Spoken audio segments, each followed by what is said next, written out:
Sanibona nemakhaya igama lami ngikulindo kuhle ngolamakhubo sibonga. Welcome to Talitha Cumi TV. Igama lami njengoba sengisho ukuthi ngikulindo kuhle ngolamakhubo. Sekwamukela nje ehlelweni lethu elinandi kakhulu ihlelo The Live. La sikhuluma khona ngempilo, izinto eziphathelene ngempilo. Namhlanje ngoba wazi ukuthi nje wonke umhlaba wonke jikelele kunesifo esikhona la esikhuluma ngaso namhlanje esikhulumisana ngaso, and then la e-studio namhlanje gineyivakasho sikhona ezobe sikhulumisana naso namhlanje la. Wena ke ekumele ukuthi ukwenze isiciniseko sokuthi ke nawe ke uyasifollow einkundleni zokuxhumana thina siyiTalitha Cumi TV wenzela ukuthi ke nawe ukhona ucommunicate nathi ke einkundleni zokuxhumana. Njengoba sengisho ukuthi igama lami ngikulindo kuhle ngokamakhulu isibongo. Ukhumbula ukuthi show lesiyo The Live la sikhuluma khona ngokwempilo. Ukhumbula ukuthi namhlanje isihloko esikhuluma ngaso sikhuluma nganazi isifo esikhona la esiqale lapha ke elizweni lase China esaziwa nge-coronavirus eyaziwa ngokuthi COVID-19. La namhlanje nginomculi wakhona la eMhluzi eMiddelburg ephasi komkhandlo by Steve Shota local municipality ubaba uJJ Munisi lapha umculi wegospel. Ukhumbula ukuthi uyaziwa kakhulu simazi as a legend la eMhluzi eMiddelburg.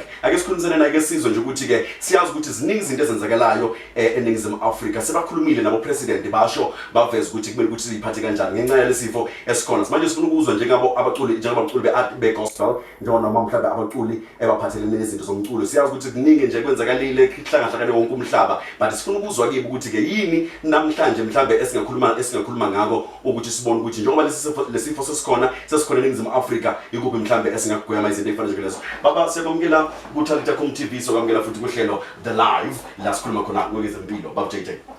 Ngithatha lethuba ngibingelele kuwe. Yes baba. Mfowethu Nsizwa Dr. Rathu. Nangempela. Ngibingelele futhi kubalali emakhaya. Mangabe ukhona le KZN KwaZulu Natal ngithi sanibonani. Mangabe ukhona le eGazankulu ngithi abusheni. Mangabe le Venda ngithi kuwe ndimasihare abudi. Mawukhona le Limpopo ngithi dumelang. Lo uJJ ngiyajabula kakhulu banani namhlanje. Amen. Nangempela siyazi ukuthi kunabantu abaningi abakwaziyo baba JJ njengomculi wegospel ophathelene kwezomculo. Siyazi ukuthi kunezinto eziningi ozenza. Mhlambe masingaya kancane kuwe ukuthi ke abangakwazi mhlambe bafisa ukukwazi ukuthi masikhuluma ngobaba JJ sikhuluma ngobani mhlambe uzinto nje zokubabukela kithi emakhaya. Yeah, njengoba ngishizo nguthisha futhi esikoleni sase-LD International Secondary School. I'm a football manager. I'm an athletics coach.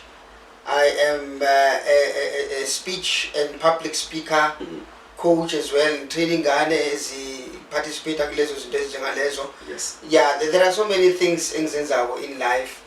Ngaphandle nje kuba lokho abantu abaningi abangazi ngikona.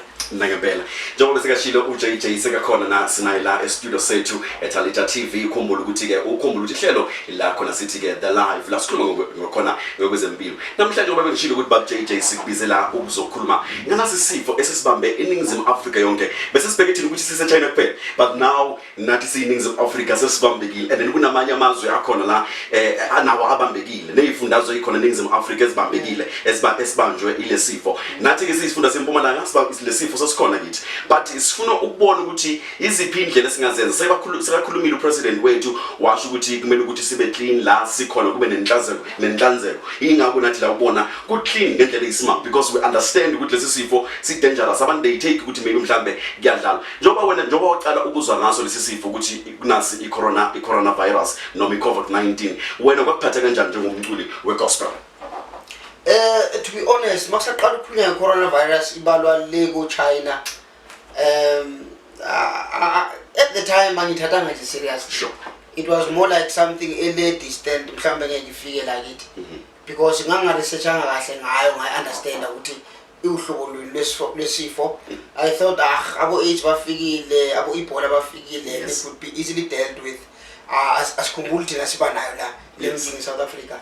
But the more qala lento ukuthi yakhula, as soon as the people that came from Italy belanda eSouth Africa seqala kubikwa ukuthi ba diagnose ukuthi bane coronavirus, and sekuthiwa manje siyacheck ukuthi abantu bagibele nabo.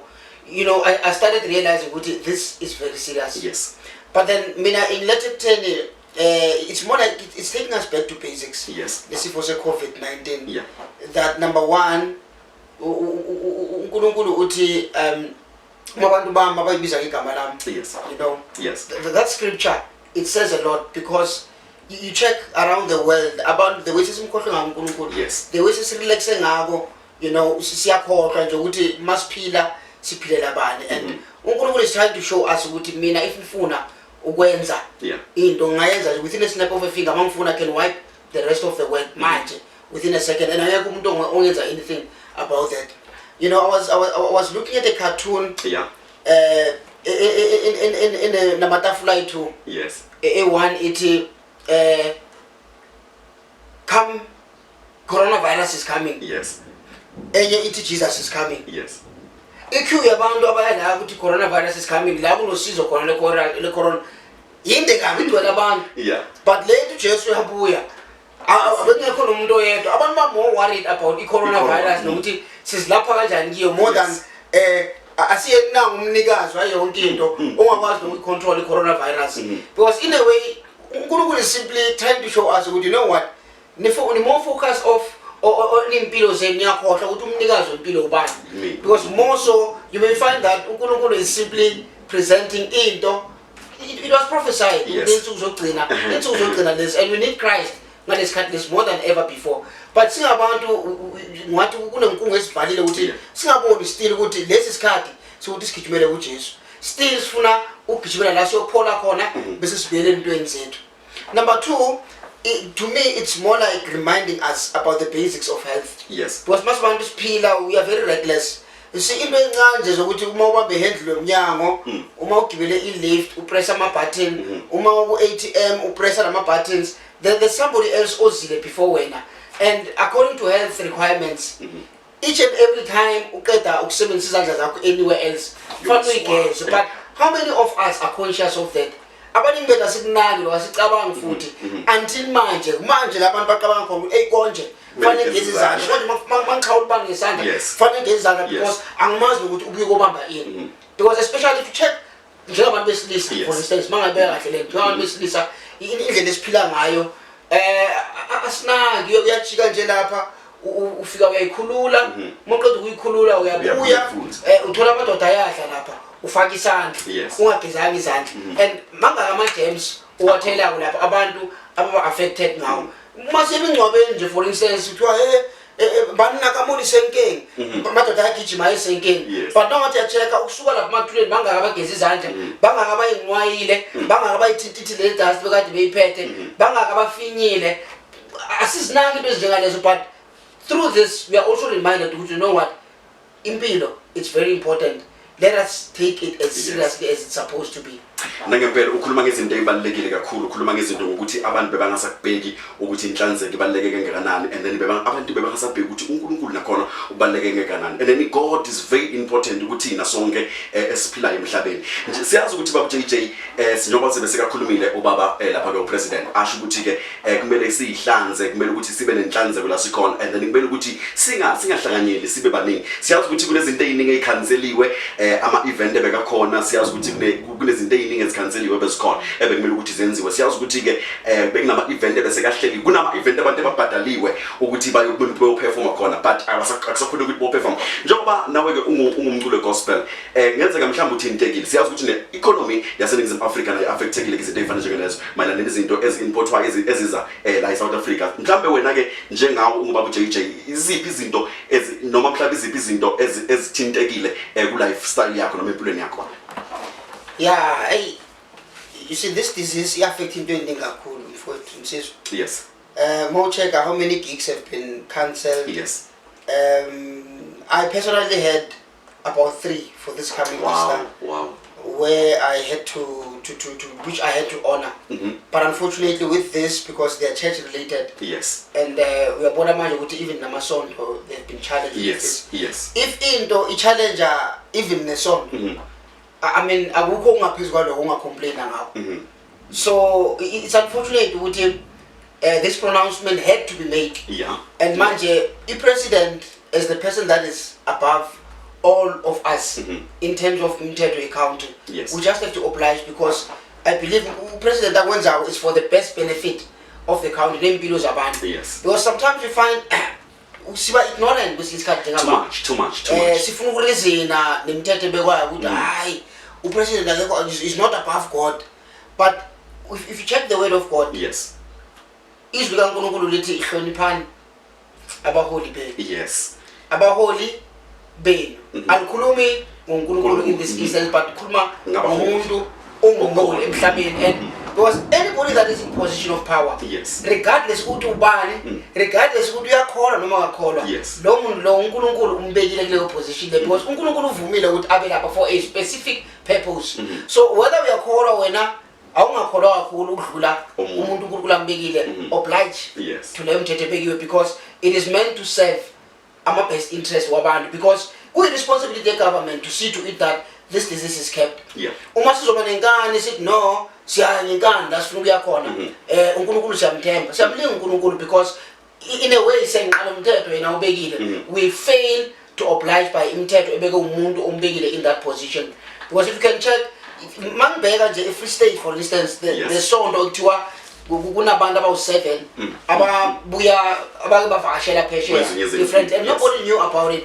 abaye enkonzweni and they attended about 3 services inamba yabantu ba-attenda nabo you can imagine besides ama-families wabo abawa-affectile obviously kwamanje besides abantu abasesontweni aba-interacte nabo ngokuhagana ngokuxhawulana and all of that aseba-affected you think of ama-families walabantu abahage aba-interacte nabo then you realize ukuthi this thing is serious kakhulu and izokhula very fast if singabantu singaqali manje ukusinakekela and understand ukuthi kwesinye isikhathi kunezinto ekufanele sizigwele ukuze sinakekele lempilo uNkulunkulu asinikeze yona nangempela ukhumbula ukuthi le Talitha Cumi TV igama lami njengoba bengisho ukuthi ngulindo kuhle ngaMkhuba igama lehlelo live show la sikhuluma khona nge-lifestyle yakhona noma sikhuluma ngezempilo la ukhumbula ukuthi namhlanje sinyoba beshilo ukuthi sinobaba uJJ Munisi ongumculi wegospel ukhumbula khona la phasi komkhedlo by Steve Treta local municipality Mhluzi eMiddelburg baba JJ siyazi ukuthi nje ukuthi njoba soshilo ukuthi ke